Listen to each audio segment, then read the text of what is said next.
Welcome back to Youtubic maths classes. Hope आप सब बढ़िया होंगे और आप सबकी प्रिपरेशन भी अच्छी चल रही होगी। Today is the day 52nd of our 70 important question series, जिसमें हमने areas related to circle start कर लिया है। लास्ट क्वेश्चन आपने देख लिया होगा, हमने बहुत बेसिक सा क्वेश्चन किया था and that is quite important also. वो ऑलमोस्ट पूछे जाते हैं, ठीक है बेटा जी, फ्रिक्वेंटली आस्क्ड क्वेश्चंस में से। राइट बेटा, अगर आप चैनल पर नए हैं तो आप जो पुरानी वीडियोस हैं उनको भी देख लीजिएगा।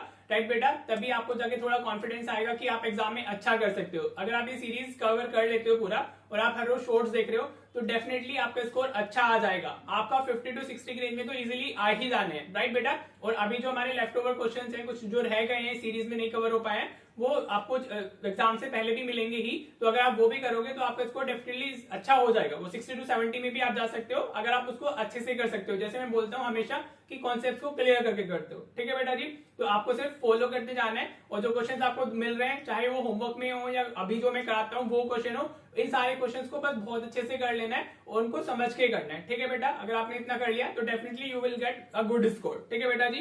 तो चलिए अपनी वीडियो क्वालिटी को 720 पिक्सल पे सेट कर लीजिए। स्टार्ट करते हैं आज की वीडियो। देखो बेटा, मैंने क्वेश्चन लिया है हमारा 24 के स्टैंडर्ड के पेपर में आया है, डायरेक्ट फॉर्मुला बेस्ड क्वेश्चन है। 24 तक फॉर्मुला बेस्ड क्वेश्चन ही ज्यादा आ रहे थे, राइट बेटा। तो आपको लेकिन 25 में आके इसमें थोड़ा सा कॉन्सेप्चुअली फोकस किया है, हाँ जी, सीबीएसई ने, राइट बेटा। तो वो आप जाके कॉन्सेप्ट थोड़ा सा कॉन्सेप्ट को घुमा रहे हैं, राइट। लेकिन अभी 24 तक काफी इजी पेपर थे, लेकिन आपको सीबीएसई का क्या पूछ ले, यू नेवर नो ना, तो आपको फॉर्मुला बेस्ड एटलीस्ट क्लियर होने ही चाहिए। देखो बहुत इजी क्वेश्चन है ये वाला, तो इसमें तो कुछ करना ही नहीं है आपको। आंसर हमें दिया हुआ है, a sector is cut from a circle of radius 21 centimetre, ठीक है बेटा। ये डायग्राम बनाना नहीं है, मैं बस बना के दिखा रहा हूँ। ये हमारा क्या हो गया, हमारा एक सर्कल हो गया जिसका हमें रेडियस कितना दिया हुआ है, रेडियस इज व्हाट, बट हमारा 21 सेंटीमीटर, ठीक है बेटा जी। ये 21 सेंटीमीटर हो गया हमारा, हाँ जी बेटा, राइट। आपको क्या कह रहा है, the central angle of the sector is 150 degree. Central angle of the sector का मतलब है कि ये वाला एंगल, ये हो गया हमारा 150 डिग्री, ठीक है बेटा जी। अब आपको लेंथ ऑफ आर्क बतानी है and the area of the sector, दोनों डायरेक्ट फॉर्मुलाज यूज करने हैं। इस चैप्टर में मेनली ये दोनों फॉर्मुलाज यूज होते हैं, आपको सिर्फ वही यूज करने हैं और आपको वैल्यू सब्स्टिट्यूट करनी है, आपको आंसर मिल जाएगा, ठीक है। तो अगर मैं यहाँ पर ऐसे लिख लेता हूँ, रेडियस मेरा कितना है 21 सेंटीमीटर, थीटा कितना है मेरा 150 डिग्री, राइट बेटा जी। अब आपको सिर्फ क्या करना है, अब फॉर्मुला यूज करना है। तो लेंथ ऑफ आर्क के लिए क्या फॉर्मुला होता है, लेंथ तो आप ऐसे लिख देना, we know that length of arc is theta by 360 into 2 pi r. Direct formula based question है, कुछ नहीं करना है, सिर्फ फॉर्मुला यूज करना है, राइट। नाउ थीटा भी आपके पास में, रेडियस भी है। देखो फॉर्मुले को समझो, फॉर्मुले में तीन चीजें हैं, एक तो लेंथ ऑफ आर्क है, एक थीटा है और एक रेडियस है। कोई दो चीजें आपको नॉन होंगी और थर्ड आपसे पूछ लेगा, राइट बेटा जी।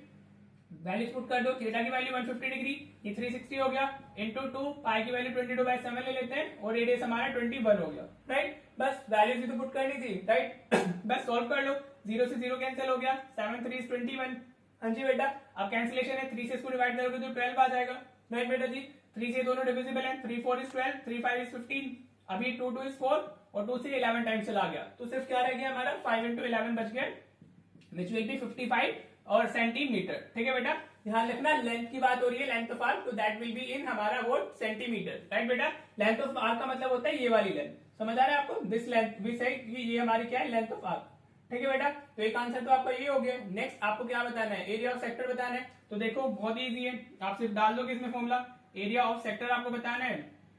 तो हमारा वो क्या होता है, theta by 360 into pi r square. ये तो हमने लास्ट क्लास में भी किया था, एरिया ऑफ सेक्टर पे बेस्ड, हाँ जी, जब मिनट हैंड वाला क्वेश्चन हमने किया था।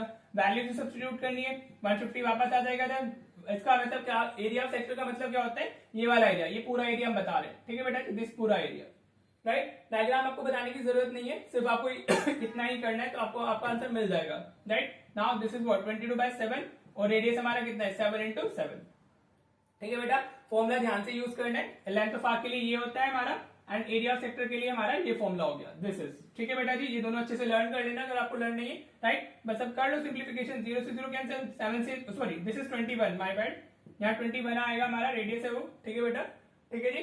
तो 7 से 3 टाइम्स निकल गया हमारा, 3 से अगेन 12 टाइम्स चला जाएगा, ये 3 4 12 हो गया, राइट बेटा। 3 5 is 15, देन 2 से ही जाएगा हमारा 11 आ जाएगा, राइट। तो हमारा क्या रह गया 5 into 11 into 21/2 रह गया, राइट बेटा जी। बस अब मल्टीप्लाई करके आप इसको आंसर दे देना, अपना डेसिमल्स में आपका आंसर आ जाएगा, जो भी आएगा आप इसका आंसर लिख दोगे, ठीक है। कैलकुलेशन आपका पार्ट है, 55 इंटू 21 करेंगे और डिवाइड बाय 2 करेंगे तो डेसिमल में आपका आंसर आ जाएगा। राइट बेटा, मैं कैलकुलेशन नहीं कर रहा हूँ बिकॉज वो आपका पार्ट है। राइट, इसका आंसर आप कमेंट सेक्शन में बता दीजिएगा कि कितना आपका आया, देन आई चेक कि आपने सही किया कि नहीं किया। ठीक है बेटा जी, होप आपको क्वेश्चन क्लियर हो गया होगा। This was quite easy question, 24 में आया, रिसेंट ईयर्स का ये, तो इंपॉर्टेंट भी ऑफ कोर्स हो ही जाता है। ठीक है बेटा जी, तो होप आपको क्लियर हो गया होगा। चलिए अब आपके होमवर्क क्वेश्चन देख लेते हैं।